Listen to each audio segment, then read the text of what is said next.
Assalamualaikum warahmatullahi wabarakatuh.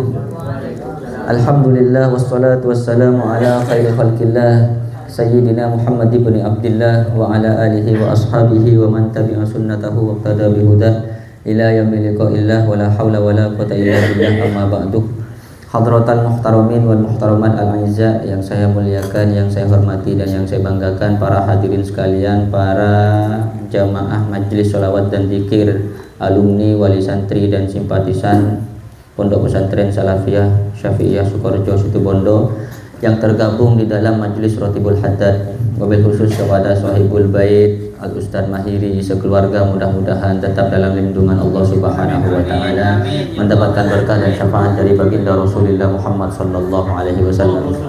Wabil khusus kepada para rekan-rekan sahabat Iksas Komisariat BKST dan juga kawan-kawan rekan MWC Nahdlatul Ulama Pontianak Utara. Bismillahirrahmanirrahim. Wal maqalatul hadiyata asyarata, adapun ini adalah maqalah yang ke-11. Sekarang sudah masuk ke maqalah yang ke-11, tetap di bab ke-6 halaman 46. An ba'dil hukama'i, dari sebagian ulama ahli hikmah, annahu qala, annahu adapun sesungguhnya ba'dul hukama, qala ialah berkata siapa ba'dul hukama, man lam yakhshallaha lam yanju min zallatil lisani. Man lam yakhshallaha, barang siapa lam yakhsha yang tidak takut siapa, man Allah kepada Allah, lam yanju min zallatil lisani, maka tidak akan selamat siapa man min zallatil lisani, dari tergelincirnya lisan. Katanya sebagian ulama, orang yang tidak takut kepada Allah maka lisannya tidak akan selamat, lisannya akan senantiasa tergelincir. Mafhumnya bagaimana? Orang yang senantiasa berbicara buruk, orang yang senantiasa melaknat orang, orang yang senantiasa ngerasani orang, mencaci orang lain, atau berdusta atau dari nama Allah, atau berdusta atas nama Allah Subhanahu wa taala, atau berdusta atas nama Nabi Muhammad sallallahu alaihi wasallam, itu adalah tanda bahwa orang tadi tidak takut kepada Allah. Jadi gampang saja kalau ada orang yang suka misalnya ngamuk-ngamuk atau berbicara buruk, sikit-sikit mesoe ke orang, sikit-sikit melaknat kepada orang lain, padahal Allah Subhanahu wa taala mengutus Nabi Muhammad, wa ma bu'istu ma la'anan wala la sabbaban, ma bu'istu la la'anan wala sabbaban, wa inna ma bu'istu li utammima makarimal akhlak, bahwa Rasulullah diutus ke muka bumi ini tidak untuk mencela orang lain, tidak untuk mencaci orang lain, tapi Rasulullah diutus untuk menyempurnakan akhlak manusia. Berarti pemahamannya kalau ada orang yang tidak takut kepada Allah Subhanahu wa taala, salah satu tandanya adalah lisannya tidak bisa dikondisikan untuk baik. Ruwiya annahu sallallahu alaihi wasallam, diriwayatkan apa sesungguhnya Nabi Muhammad sallallahu alaihi wasallam qala, tuba liman malaka lisanahu wa wasi'ahu baituhu wa baka ala khati'atihi, rawahu at-Tabarani. Tuba sangat beruntung, tuba sangat beruntung liman bagi orang, malaka yang menguasai siapa man lisanahu kepada lisannya man, wa wasi'ahu baituhu dan menyenangkan baituhu apa rumahnya man, wa baka dan menangis siapa man ala khati'atihi atas kekeliruannya man. Kata Kanjeng Nabi, orang yang beruntung adalah orang yang mampu mengkondisikan lisannya, yang mampu mengkondisikan lisannya. Bahkan Kanjeng Nabi mengatakan, al muslimu man salimal muslimuna min lisanihi wa yadihi. Orang muslim sejati adalah orang yang memang betul-betul dia Islam, diantaranya adalah dia tidak mudah untuk berbuat buruk dengan lisannya kepada orang lain ataupun menggunakan anggota badannya, misalnya suka mukul orang dan semacamnya. Beruntunglah orang yang mampu mengkondisikan lisannya, wa wasi'ahu baituhu dan juga menyenangkan baituhu apa rumahnya man. Ini relatif juga ya. Rumah yang bisa membuat kita senang atau bahagia itu kondisinya relatif. Maksudnya bagaimana? Apakah dijamin dengan rumah luas pasti dia senang? Enggak juga. Apakah dijamin ketika dia rumahnya sempit dia pasti susah? Tidak juga. Tergantung orang yang diam di dalamnya. punya bini tak cerewet, anak soleh, tak punya utang, sekalipun rumah rumah sangat sempit sekali sehingga susah sekali selonjor. Tidak bisa, kapan adalah selonjor kena ke istrinya, selonjor kena ke anaknya. Sekalipun sempit rumahnya, tapi yang diam di dalamnya adalah orang-orang yang memang takut kepada Allah Subhanahu wa taala, orang-orang soleh, orang-orang baik. Utang tak punya, tagihan tak ada. Kira-kira nyaman ada di rumah? Nyaman. Rumah luas, atokar mulu pun bina. Benar ya atokar. Kapan atokar? Telak bingkok kaki ya, telak bingkok kaki ya, dikit-dikit telak bingkok ya. Ya percuma itu, roman tak makil raja romana pakun taknya, akun tak nyaman. Jadi sebenarnya konsepnya bagaimana untuk rumah itu nyaman? Sebenarnya sederhana. Kata Kanjeng Nabi, kalau rumah itu yang nyaman adalah ya rumah konsep baiti jannati itu, rumahku surgaku. Rumahku surgaku itu yang mengkondisikan siapa? Perempuan. Karena laki-laki itu kondisinya di luar. Laki-laki itu kondisinya kerja di luar. Tapi yang mengkondisikan di dalam rumah adalah perempuan. Kalau perempuan itu ramah, kalau perempuan itu sabar, kalau perempuan itu sopan, perempuan itu baik kepada suaminya, insya Allah rumahnya nyaman. Disitulah baiti jannati. Maka Kiai Afifuddin di dalam satu bukunya beliau pernah menulis, untuk hidup di dalam keluarga yang sakinah, mawaddah, warahmah itu setidak-tidaknya harus melakukan 3 konsep sederhana, katanya Ki Afif. Konsep sederhana itu diantaranya adalah yang pertama husnul tafahum, harus punya pemahaman yang sama-sama memiliki kesamaan pemahaman, sama punya visi misi yang sama, saling percaya, bahasa gampangnya saling percaya. Mulai tak teman percaya, PC beri bingko saya bagi ke kakek di melek, malah tak ada lek. Pola bi kakek melek pulsa melolo lek. Nah, atau kakek alaku melolo kan tak ada PC bang, kan? Dia mau PC bang keng pula rokok melolo bang, lo nggak cerobong asap, nggak cerobong sumber alam bang. Ini saling tidak percaya, saling curiga. Yang seperti ini rumahnya tidak akan pernah baik-baik saja yang seperti ini. Yang pertama katanya husnul tafahum, yang kedua adalah husnul tasamu, punya toleransi, punya rasa toleransi yang tinggi. Kemudian yang ketiga adalah at-tawassud. At-tawassud itu artinya tengah-tengah. At-tawassud fil nafaqah, at-tawassud fil ghira, at-tawassud fil madhi. At-tawassud fil nafaqah maksudnya tengah-tengah di dalam memberikan nafkah. Yang baik bagaimana? Alladzi lam yakturu wa baina dzalika qawama. Alladzi lam yakturu wa lam yusrifu wa baina dzalika qawama. Orang yang baik adalah kepada istrinya yang tidak terlalu jor-joran memberi ke bininya, ke istrinya, dan juga tidak terlalu pelit. Ya sedang-sedang saja lah, sedang-sedang saja.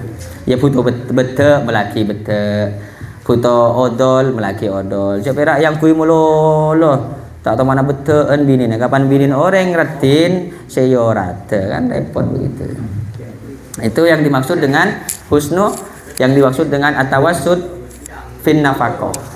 Kemudian at-tawassud fil madhi, tengah-tengah di dalam memberikan rasa cinta.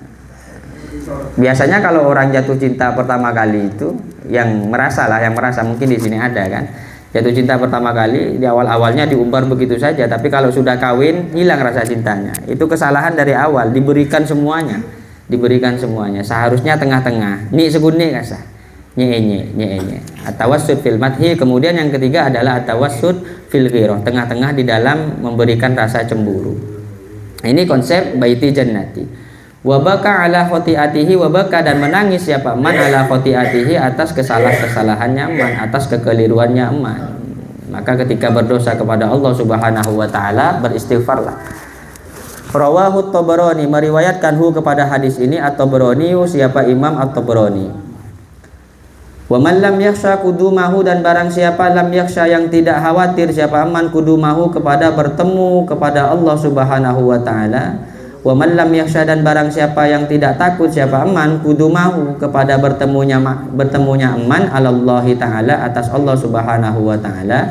Ay artinya man lam yakhsha liqa Allahi, ay artinya barang siapa lam yakhsha yang tidak takut siapa man liqa Allahi kepada bertemu kepada Allah bil mauti, sebab mati. lam yanju qalbuhu minal harami wasyubhati, maka tidak akan selamat qalbuhu apa hatinya aman minal harami dari barang-barang haram wasyubhati dan kesyubhatan. Orang yang tidak takut kepada Allah Subhanahu wa taala, artinya bagaimana? Orang yang takut ingin bertemu dengan Allah, takut mati dan semacamnya, berarti di dalam hatinya itu ada kekhawatiran bahwa dia makan dari makanan yang haram ataupun makan dari makanan yang syubhat, makan makanan haram. Orang kalau hatinya bersih kan tidak takut mati ternyata. Kapan saja dia mau mati silakan. Kapan saja Allah mau ngambil nyawanya silakan. Tapi kalau orang yang memang hatinya kotor, kenapa hatinya kotor? Karena senantiasa yang dikonsumsi adalah barang-barang haram. Nah, barang haram kalau dikonsumsi kan katanya man akalal harama asad jawarihuhu sya'am aba. Wa man akalal harama atau ajawarihuhu sya'am aba. Harta haram itu pengaruh kepada diri kita. Orang yang senantiasa konsumsi harta haram, ngenyan satu kali coba-coba, dua kali coba-coba, seterusnya tak bisa lepas dari harta haram. Ngenyan, kalau sudah kadung ngenyan man akalal harama asad jawarihuhu sya'am aba, maka anggota badannya ini mengajak kepada durhaka dengan Allah, maksiat kepada Allah Subhanahu wa taala, mau ataupun tidak, dirasa ataupun tidak, sengaja ataupun tidak. Itu efek dari barang haram. Sebaliknya orang yang mengkonsumsi barang-barang halal, maka anggota tubuhnya senantiasa mudah untuk diajak beribadah kepada Allah Subhanahu wa taala. Makanya Allah itu sangat senang, innallaha ta'ala ayyuhibba, innallaha ta'ala yuhibbu ayyandura. Allah senang melihat kepada orang-orang yang senantiasa mencari harta yang halal. Jadi kalau ingin disenangi oleh Allah Subhanahu wa taala, maka carilah harta yang halal. Fal muharramatu, maka adapun barang yang diharamkan kismani adalah dua bagian. Ahaduhuma, adapun salah satunya syai'un muharramun li dzatihi, adalah sesuatu muharramun yang diharamkan li dzatihi karena zatnya syai'. Barang yang diharamkan itu atau barang haram itu ada dua model. Yang pertama adalah memang dari zatnya haram. Seperti apa? Kal maitati, seperti bangkai, waddami, dan darah, wa nahwi dzalika, dan seumpama hal itu bangkai dan darah. Memang dari zatnya itu sudah haram. Fahada la yahillu illa lisaddi baqa'i ruhihi. Fahada, maka adapun hal ini la yahillu, ialah tidak halal, illa lisaddi baqa'i ruhihi, kecuali untuk mengikat tetapnya ruhnya seseorang dalam kondisi tertentu. Misalnya dia ada di hutan, tahu kalau misalnya di tempat itu ada babi itu haram hukumnya, tapi tidak ada makanan yang lain memang kecuali makan babi yang ada di dalam hutan itu. Maka dalam kondisi darurat seperti ini boleh untuk orang yang memakan babi tadi, cuma dalam kondisi darurat. Kalau saat ini kue banyak, makanan banyak, masih milih makan babi, ya mirip babi berarti. Tidak ada makanan lain berarti. Wasani halalun fi nafsihi, dan adapun yang kedua halalun fi nafsihi adalah halal fi nafsihi, di dalam zatnya asani, kalma'il tahiri, seperti air yang suci, wal aruzi, dan beras. Lakinnahu, akan tetapi asani mamlukun lil ghairi, adalah dimiliki lil ghairi, oleh orang lain. Fayahrumu, maka haram, alaika, atasmu, hatta yasira milkaka biwajhin jaizin fis syar'i. Fayahrumu, maka haram apa mamluk, alaika, atasmu, hatta yasira, sehingga jadi apa mamluk, milkaka, ialah milikmu, biwajhin jaizin, dengan cara jaizin yang boleh, fis syar'i, di dalam syariat. Atau ini milik orang lain, misalnya sesuatu ini jelas air ini halal, air ini suci, boleh untuk dikonsumsi, tapi air ini milik orang lain. Ketika kita gunakan tanpa izin orang lain, maka ini dihukumi haram. Minta izin dulu. Mau beki silakan, mun beki cek maksa, mun maksa ngecoknya mana, mun ngecok haram. Wasyubhatu, adapun syubhat, kalau syubhat bagaimana? Wasyubhatu salasu darajatin. Wasyubhatu, adapun syubhat salasu darajatin, ialah 3 beberapa tingkat. Nah, ini yang perlu diketahui sama kawan-kawan. Takut terjerumus ke dalam syubhat. Kalau sudah sering terjerumus ke dalam syubhat, pasti berani terjerumus ke dalam barang yang haram. Yang pertama adalah ma tuyukina tahrimuhu wa syukka fi hillihi. Yang pertama adalah ma sesuatu tuyukina yang diyakini tahrimuhu, apa keharamannya emak, wa syukka, dan dikhawatirkan, wa syukka, dan diragukan, fi hillihi, apa kehalalannya emak. Wa fi hadzal hukmi, dan ialah di dalam hukum ini al haramu adapun haram. Wa fi hadzal hukmi, dan ialah di dalam hukum ini al haramu adapun haram. Contohnya kayak apa? Misalnya orang tidak punya kegiatan lain, yang kerjanya misalnya togel, main togel, atau kerjanya jual sabu. Yonceng mak kae. Yonceng itu kan. Kita tahu bahwa kerjaannya satu-satunya hanya togel. Maka harta ini lebih diyakini haramnya ketimbang halalnya. Lebih diyakini haramnya ketimbang halalnya. Maka hukumnya bagaimana? Haram. Hukumnya haram. Maki kia enak haram dia beri rokok itu. Cek kalah menderita mairi korang. Nah, cek kalah itu memang kerjaannya memang kerjaan haram. Misal saya ngonceng PSK. Tak ada laku lain, sawah ndak punya, bisnis lain ndak ada, kerjanya memang PSK misalnya. Jangan terima pesena, jangan dimakan makanannya. Kenapa? Karena memang diyakini haramnya, diyakini haramnya. Begitu hukumnya. Karena diyakini keharamannya, kehalalannya bahkan diragu-ragukan. Yang kedua, wa ma tuyukina hilluhu wa syakka fi tahrimihi. Wa ma tuyukina, dan sesuatu tuyukina yang diyakini hilluhu apa kehalalannya, wa syakka dan diragu-ragukan fi tahrimihi apa keharamannya. Wa hadhihi syubhatu, adapun syubhat ini tarkuha ialah meninggalkan syubhat ini minal wara'i ialah termasuk kewaraan. Sekarang ada barang tadi 50-50 lah, 50-50. Dia punya kerjaan lain, dia juga suka main judi, dia judi online ataupun judi offline. Nah, yang seperti ini bagaimana? Lebih baik ditinggalkan, menunjukkan sifat waro. Yang begini waro. Kalau yang terakhir, wa ma yuhtamalu ayyakuna halalan wa haraman fayambaghi tarkuhu. Dan sesuatu yuhtamalu yang dimungkinkan ayyakuna apa harta tadi halalan adalah halal, wa haraman dan haram, fayambaghi maka seharusnya tarkuhu apa meninggalkan emas. Ini sudah tidak jelas ini halal apa haram, nemu di jalan kan halal apa haram, maka yang seharusnya ditinggalkan. Ini juga termasuk sifat waro. Qala Rasulullah sallallahu alaihi wasallam, bersabda siapa Rasulullah sallallahu alaihi wasallam, da ma yaribuka ila ma la yaribuk. Da tinggalkanlah olehmu ma kepada sesuatu yaribuka yang membuat ragu apa maka kepadamu, ila ma kepada sesuatu la yuribuka yang tidak membuat ragu apa maka kepadamu. Tinggalkanlah sesuatu yang meragukan menuju sesuatu yang meyakinkan. Fa inna sidqa, karena sesungguhnya kejujuran, tumakninatun adalah ketenangan di dalam hati. Orang kalau jujur pasti hatinya tenang. Wal kadhiba, sementara kedustaan, kebohongan, raibatun adalah kegundahan di dalam hati. Rawahu, meriwayatkan kepada hadis ini at-Tirmidzi, siapa Imam Tirmidzi. Wa yaribuka bi fathil ya'i, dan adapun lafaz yaribuka bi fathil ya'i dengan fathahnya iya dibaca yaribuk, wa dhammiha dan dhammahnya iya yuribuk. Wa makna hadzal hadisi, dan adapun maknanya hadis ini, utruk tinggalkanlah olehmu ma kepada sesuatu tasyukku fi hillihi, tasyukku yang membuat ragu apa ma fi hillihi di dalam kehalalnya emas.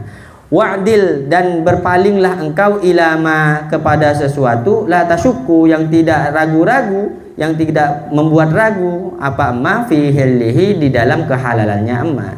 Kaza ialah seperti ini afada asy-syaikhu, afada memberikan faedah asy-syaikhu Hasan al-Hamazawi, siapa Syekh Hasan al-Hamazawi. Wa makna raibatu, dan adapun wa makna raibati, adapun maknanya raibah kegundahan di dalam hati, ittirabul qalbi adalah kegoncangan yang ada di dalam hati. Intaha.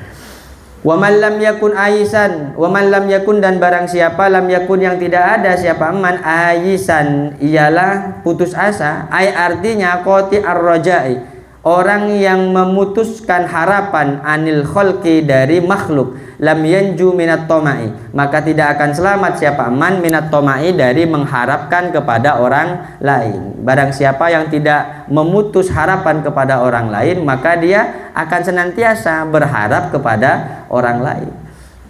Ruwiya annahu sallallahu alaihi wasallam, diriwayatkan apa sesungguhnya Rasulullah sallallahu alaihi wasallam qala, ialah bersabda siapa Rasul, Ista'idu, berlindunglah kalian semua, mintalah perlindungan kalian semua billahi kepada Allah Ta'ala, min tam'in, dari sifat mengharapkan kepada orang lain.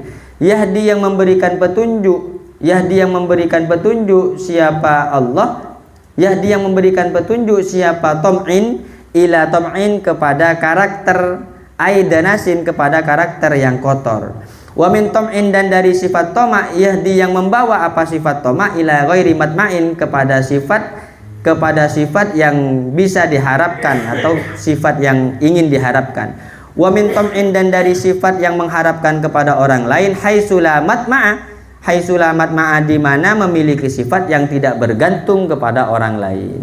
Rawahu, meriwayatkan kepada hadis ini al-Imamu Ahmad wa Tabarani wal Hakimu, siapa Imam Ahmadu wa Tabarani, dan Imam At-Tabarani, wal Hakimu, dan Imam Al-Hakim. Wa man lam yakun hafidun ala amalihi, dan barang siapa yang tidak ada, siapa man hafidun, ialah menjaga, ala amalihi, atas amalnya man, mimma, dari sesuatu, yufsidu, yang merusak apa ma kepada man, lam yanju, maka tidak akan selamat siapa man minar riyai, dari riya, minar riyai, dari sifat riya, pingin dipuji orang lain.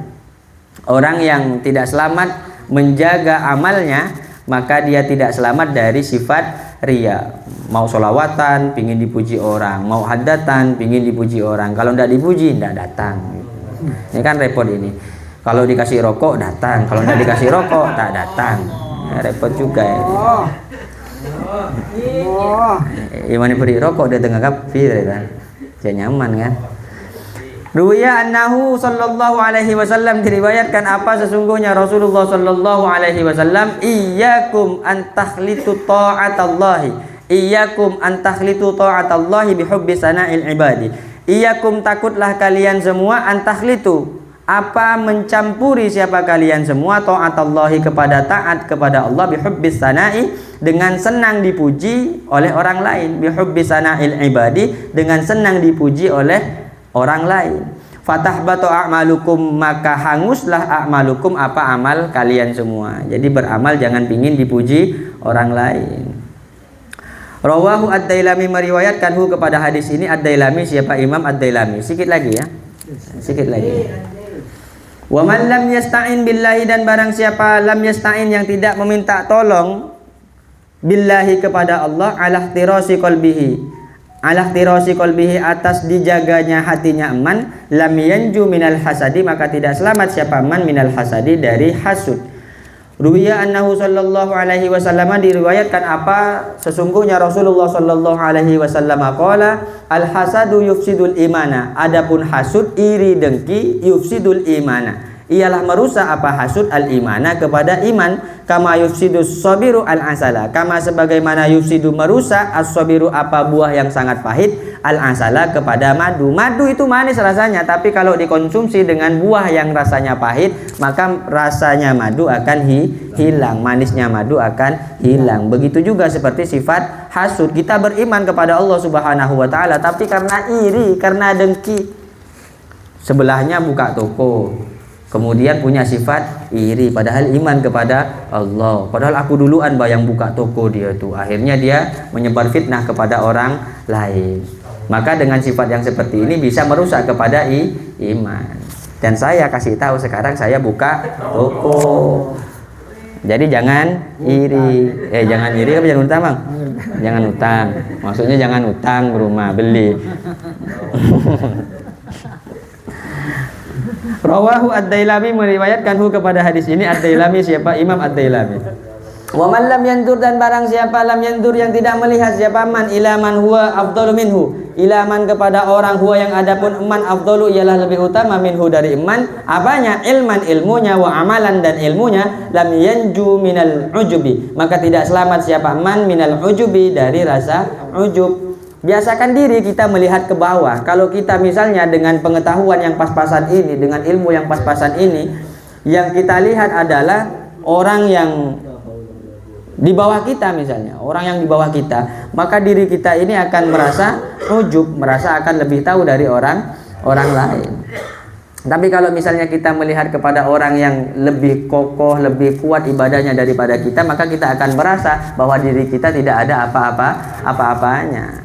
Padahal orang ganteng itulah, misalnya kayak saya kan, merasa ganteng. Kenapa kok merasa ganteng? Karena berkumpul dengan orang di bawah saya yang tidak ganteng. Bang Mardi, Mantuan gitu kan, Wadud begitu, jadi saya merasa ganteng gitu. Tapi ketika saya kumpul dengan David, kegantengan saya berkurang gitu kan. Kata David lah. Kata David. Ruya annahu sallallahu alaihi wasallam, diriwayatkan apa sesungguhnya Nabi Muhammad sallallahu alaihi wasallam qala man hamida nafsahu, barang siapa hamida yang memuji, siapa man nafsahu kepada dirinya eman, barang siapa yang senantiasa memuji dirinya sendiri, ala amalin solihin, atas amal yang sangat soleh, faqad dhalla syukruhu, faqad dhalla maka benar-benar dhalla sesat syukruhu apa rasa syukurnya eman, wa habita dan hangus amaluhu apa amalnya eman. Rawahu Abu Nuaim. Wa ruya annahu sallallahu alaihi wasallam qala laisa bil khairi, tidaklah bil khairi disebut dengan kebaikan, ayyudhira apa menampakkan siapa eman, al qaula kepada perkataan, bilisanihi dengan lisannya eman, wal ujubu dan adapun rasa ujub, adapun ujub fi qalbihi ialah di dalam dirinya eman. Bukan aku nak pamer. Kalau bukan aku yang mimpin hajatan, tak ada yang datang. Wah, gayanya bukan aku nak pamer, kata dia kan. Dia ngomong begitu, tapi di dalam hatinya ada rasa ujub, Hilang amalnya yang seperti ini, hilang. Rawahu ad-Daraqutni wa ruwiya annahu sallallahu alaihi wasallam innal ujba la yuhbitu amala 70 sanatan. Sesungguhnya sifat ujub la yuhbitu ialah benar-benar menghanguskan apa sifat ujub, amala 70 sanatan kepada amal 70 apanya tahunnya, sanatan tahunnya. Jadi rugi kalau kita punya sifat ujub, amal kita akan hangus selama 70 tahun. Rawahu ad-Dailami. Wal maqalatu saniyata asyarata wallahu a'lam bishawab. Al-Fatihah. Alhamdulillah.